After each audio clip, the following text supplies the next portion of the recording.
we have received more context on the Rebel Wilson Meghan-Markle feud with receipts.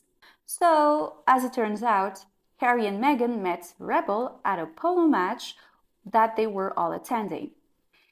Here are some pictures from that day. As you can see, Harry does seem to be very friendly with them.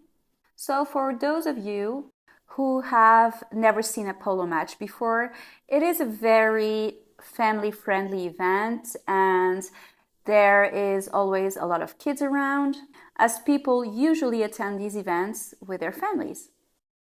People will gather around a nice picnic on the grass, and it is a nice occasion to hang around with your family and enjoy the outside. And Harry knows this because he was used to go see his father play as a child. So in my opinion, the question Rebel's mother asked is not rude at all. In fact, I would also expect to see the kids at such events, so I would probably ask the same thing.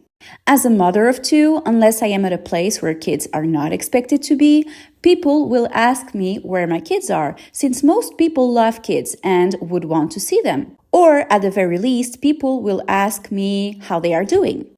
Let me tell you, when you become a parent, you are no longer the main attraction, and people will only want to know about your kids. And it doesn't change Rebel's statement anyway, that Harry was very nice and not Meghan.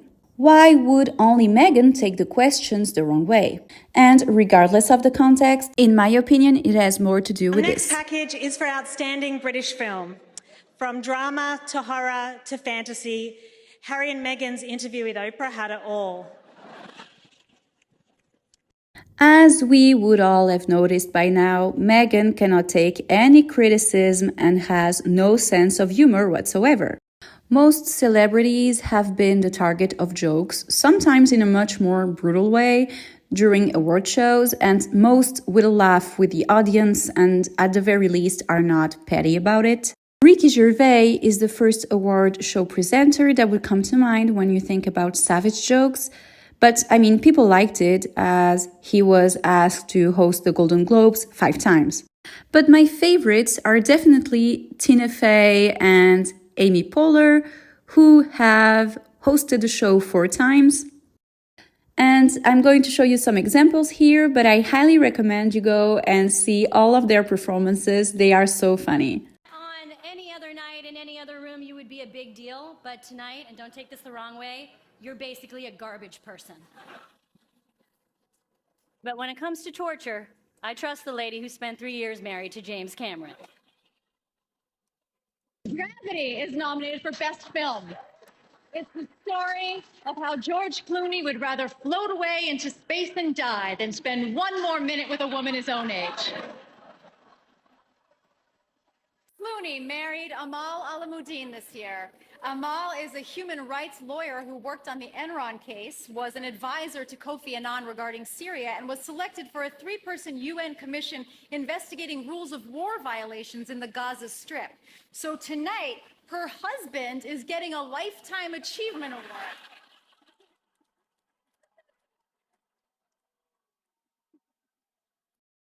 See, George Clooney didn't seem to hold grudges from the jokes of the previous year and laughed with the audience. But Meghan has shown a pattern of being narcissistic and therefore not being able to accept even the slightest criticism, and she holds grudges over the tiniest things. Why would she take a petty disagreement over bridesmaids' dresses so seriously that she is still talking about it 5 years later?